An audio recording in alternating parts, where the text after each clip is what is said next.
What is up, YouTube? My name is Alex. Welcome back to the Lifting Nomads. I'm in Buenos Aires, Argentina, and one of the most popular day trips or weekend trips from here is to go to Uruguay. It is just over the harbor, very, very close. You can get to like Colonia from Buenos Aires or like Montevideo. And I went to Montevideo for the weekend, and it's one of the most popular trips that a lot of people here, tourists or digital nomads do. And I wanted to give my review on it and my kind of thoughts and takes on the city, the country. Was it worth going? Would I recommend you go? And all that good stuff. So without further ado, let's get into the video.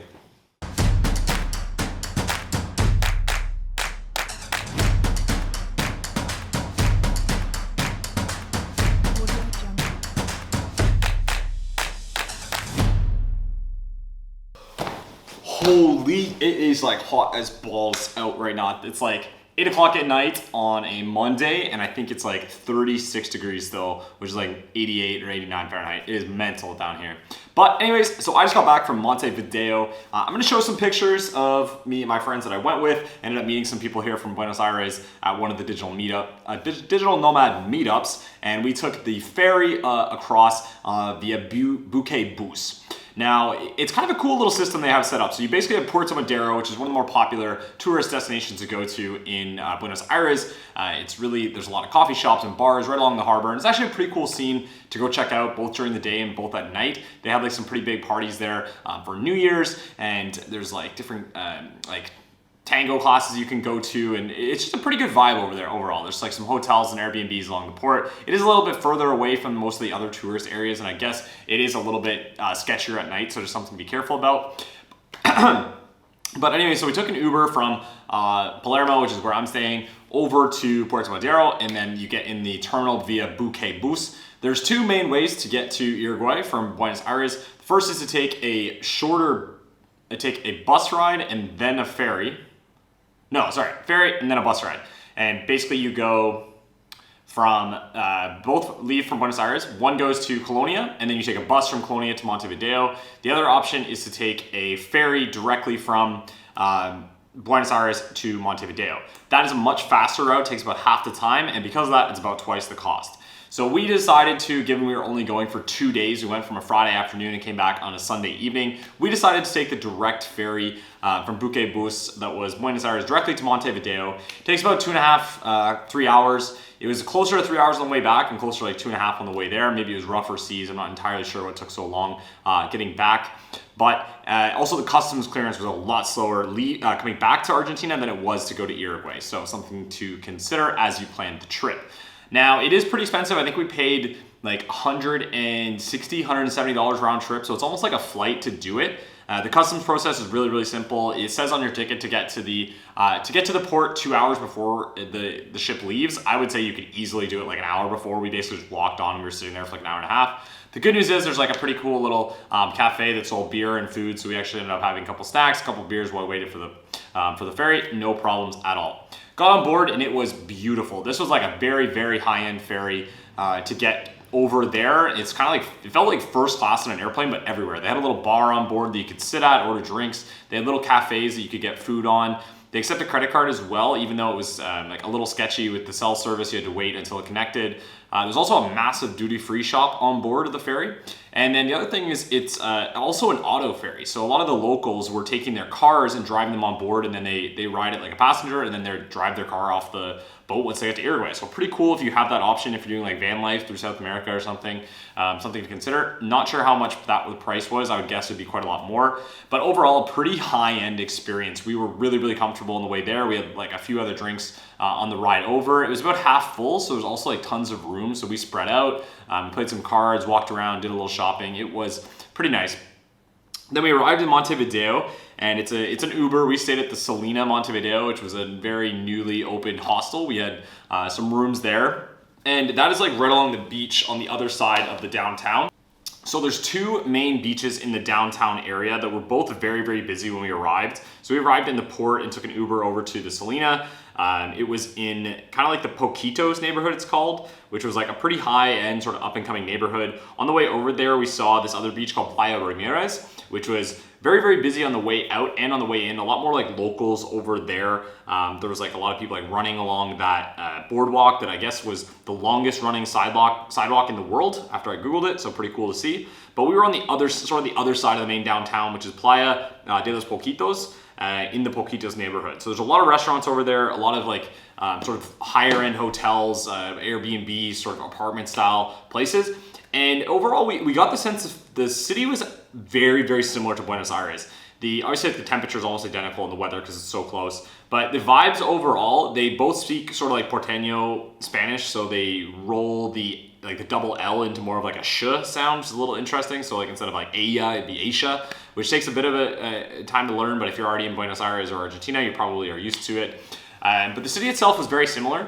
It didn't have the quite same fresh smell that Buenos Aires has, so it kind of smelled a little bit more like a major South American city, which wasn't that pleasant. The beach was beautiful. Sand was absolutely gorgeous. The water was warm. Wasn't the most clear, I think, because of the way the coves are set up and the way the ocean kind of comes in there. It stirs up a lot of sand and gets the water to be pretty cloudy, and it was pretty like decent waves as well. So I think that's probably the reason why it wasn't so clear, but the water was beautifully warm. Sand, like the beaches were very, very clean. They had security and they had lifeguards. It was like honestly pretty nice, and we were like a 3 or 4 minute walk just across the street from the Salina. Salina was this isn't being recorded in January 2023. In the condition it was in was definitely not the best. It was like still under construction basically, so the restaurant and bar weren't quite fixed. A couple of the people that I went with there wasn't shampoo in their showers, so it was definitely not seeing the best of it. But overall, a very nice day. We had like a nice little rooftop patio on like the second floor where we could sit and drink above the street, so we weren't like very, very safe, obviously. But yeah, it was a good time. I think the Salina overall was worth it. We got to book it at like a pre-opening rate that was like half off. We went to some really cool restaurants in that area as well. So we went to the beach on the Saturday, and then there was a cocktail bar very close to it called Dilemma Resto Bar. Highly, highly recommended. It almost felt like kind of a jungle in there. And we also went for dinner at a place called Pinche Calaca Bar Mexa. Very, very good. Some of the best Mexican food I've ever had outside of Mexico. And the thing to keep in mind is it's much more expensive in Uruguay than it is in Argentina. Like almost American or Canadian prices. I was very, very surprised to see like beers were, $5, $6, meals are like 10, 15, up to like 20, 25 sometimes. So definitely a lot more expensive than we've been used to in Argentina here. Overall, the food was amazing. We had some sushi the first night, we had the Mexican and that Dilemma Resto Bar the second night. And then we also ended up at Montevideo Beer Company, which was kind of really vibey outdoor beer garden with a lot of locals, a lot of like tourists as well. And it was amazing. Truly a beautiful, beautiful patio with a good interior and like a good vibe overall. Highly recommend all of that. We kind of found the streets at night. We were a group of 6 people, so we definitely weren't having any safety issues or safety concerns when we were walking around, but you could feel that the streets were a little bit more barren. Like here in Buenos Aires, there's always usually people around at night.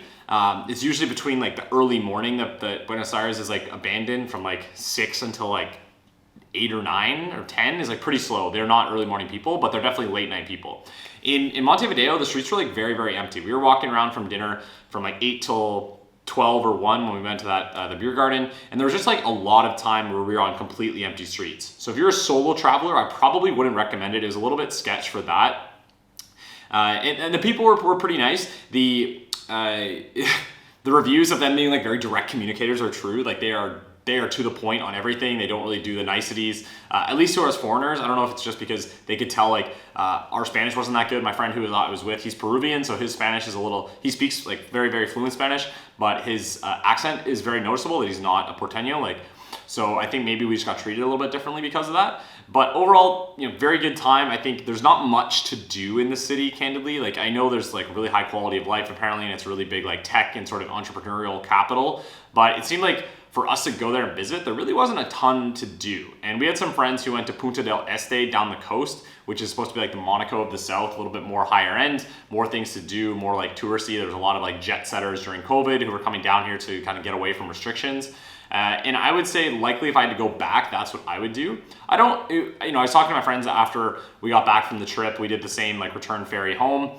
Overall, I think it was a good trip, and I wouldn't, if someone had said, I want to go to Montevideo, should I go? I wouldn't dissuade them from going, but I wouldn't go out of my way to say this is a place you can't miss and recommend it. So I hope that makes sense for like, somewhere in the middle of, I don't regret it, but I also like wouldn't seek it out as a place to go. I just don't really think there was that much to do and not much, I really like walkable downtown areas where you're safe and you can go between bars and restaurants without needing to worry, especially as someone who primarily solo travels. But I didn't really have that feeling when I was in Montevideo. So I wouldn't recommend it for like solo travel purely. I think it was not the best city for that. At the same time, I had a really great weekend and it was a lot of fun to go, but it was definitely a little bit more expensive than Buenos Aires. And for all the reasons above, that's how I feel about it. So that's my review of the Montevideo weekend trip. I hope that was somewhat useful if you're thinking of planning on doing it. Like I said, I wouldn't dissuade you, but at the same time, I wouldn't like recommend you solely come down here just to go to Montevideo. Maybe check out Punta del Este or something else like that. But that's the end of the video. Hope this was useful. If it was, feel free to leave a comment and a like in the section below. Always helps the algorithm. Otherwise, my name's Alex. Welcome back to Lifting Nomad. We'll see you in the next one. Peace.